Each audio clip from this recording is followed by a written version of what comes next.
This is Down to the Wire 513, where passion meets sports talk. Tap in.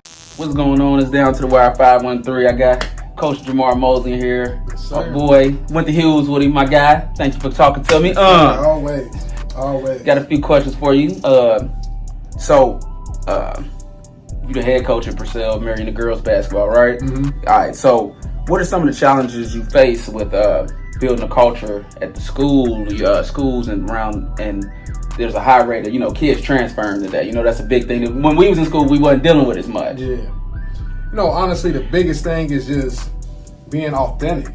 Okay. Like every kid that comes into my program, whether they love it or they hate it, they know what they're getting themselves into. Okay. So just being authentic, and if you say this is what you're about, just being about it. So I think that's one thing that my staff and myself, we've done a great job of doing, is just being authentic. Like we live and die by what we say. So Okay. I think that's been the biggest thing. Okay.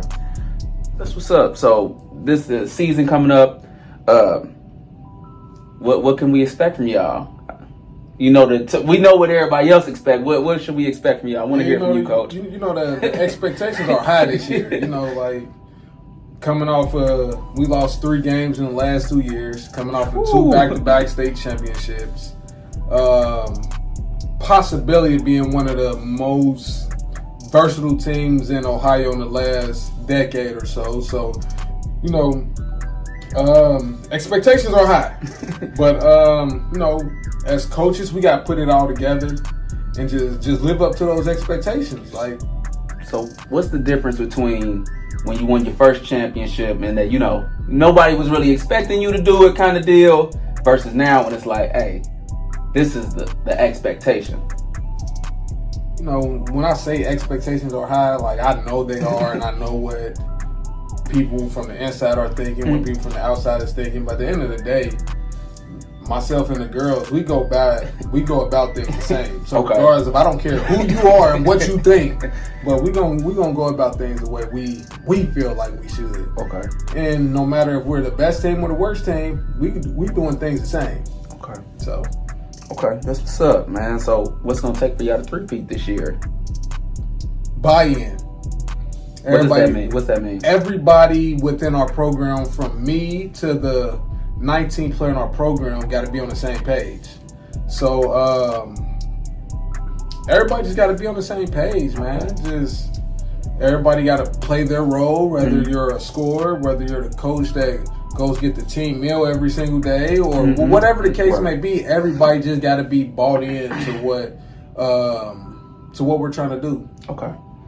So everybody know about D. I thrive about her on the show often. Kelly. Who else should we be looking out for this year on your squad? Who else should you be looking out for on our squad? When you go down the list of Purcell Marian, everybody. Yeah, and that's rightfully so. That's rightfully so. We got 8 kids. We got 7 kids with Division I offers right now. We got 7 kids with Division I offers. But just to name a few, we got D. Alexander, who's the number 4. She's a top 5 kid in the country. We got Sani Hicks. She's an Ohio State commit. We got Jada Mosley. She's a Youngstown State commit. We got Jordan Day. She's a Canisius College commit. We got Sierra and Kiera Miller, who has multiple Division I offers. And the list goes on. We got Mackenzie Jones. She has a Dayton offer. We have 2027. She does not have any offers right now. But mark my words, she's going to be a Power 5 kid. Okay. She's that good. But we got 7 to 8 kids in our program that already have Division I offers. So to answer your question, be on the lookout for Purcell Marian girls basketball. Okay. Y'all ranked in the nation yet this year? I know they was last year. They do the rankings yet? I haven't seen anything. If anything has dropped, nothing has come my way saying where we're ranked, but I will be surprised if we were not a top 15 team in the country in preseason. Okay. On paper. At the end of the day, myself and the coaches, we still got to put everything together. But yeah. Okay. We're changing a little pace. this is a big top. What's the biggest difference between AAU basketball and high school?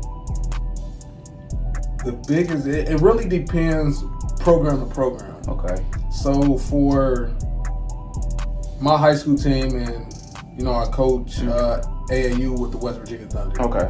The biggest difference is coaches really don't have the time to come out and watch a lot of high school games. Right. But college coaches don't miss a West Virginia game. But then on the flip side of it is the way we go about getting kids with West Virginia Thunder. We don't really develop kids like on the court skills and all that. But with high school, like that's one of our main things. Like we're consistently developing kids throughout the year. So with that being said, do you recommend AAU or more so training in the summer? And when you say the summer, when are we talking?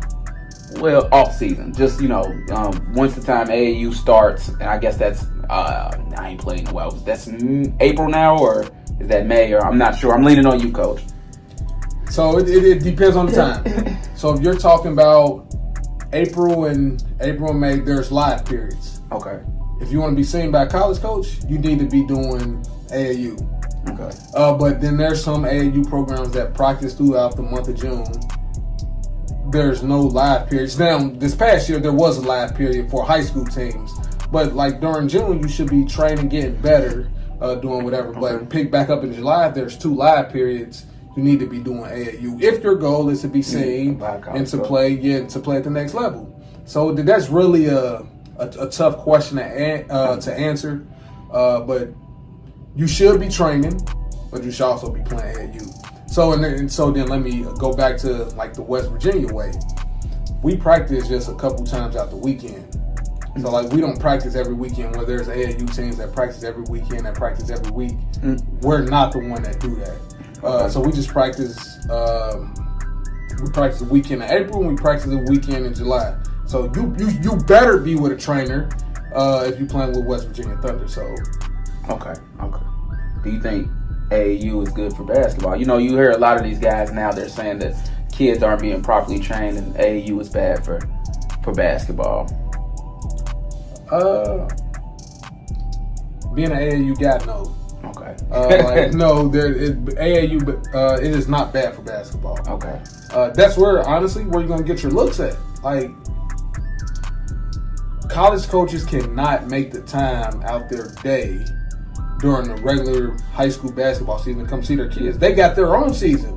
Right. So, like, now there are certain events that they can get to, weekends that they can get to a game, but just like these high school coaches, like us high school coaches, like we have games and we have weekends and we got families, like we got all this stuff. Like it's just hard to truly recruit during the high school season. So like AAU is that time. Like they're not in season. So every live period in AAU, college coaches better be out there putting an eye on those kids that they want. Okay. So it's good for basketball, just with the comment you made, just a slippery slope and how people can paint this negative narrative on AAU, but it's good for basketball, and like that's the time where these kids need to be seen. Okay. All right. Well, Coach, thank you for hopping in. It's always been a pleasure. Always, man. And congratulations on episode 300, man. Yeah. I know you remember when I started this little thing. Yeah, man. So been on here a couple times now, and glad to be a part of 300. So keep doing what you're doing, man, and keep it going. I appreciate you, Coach. Yes, sir.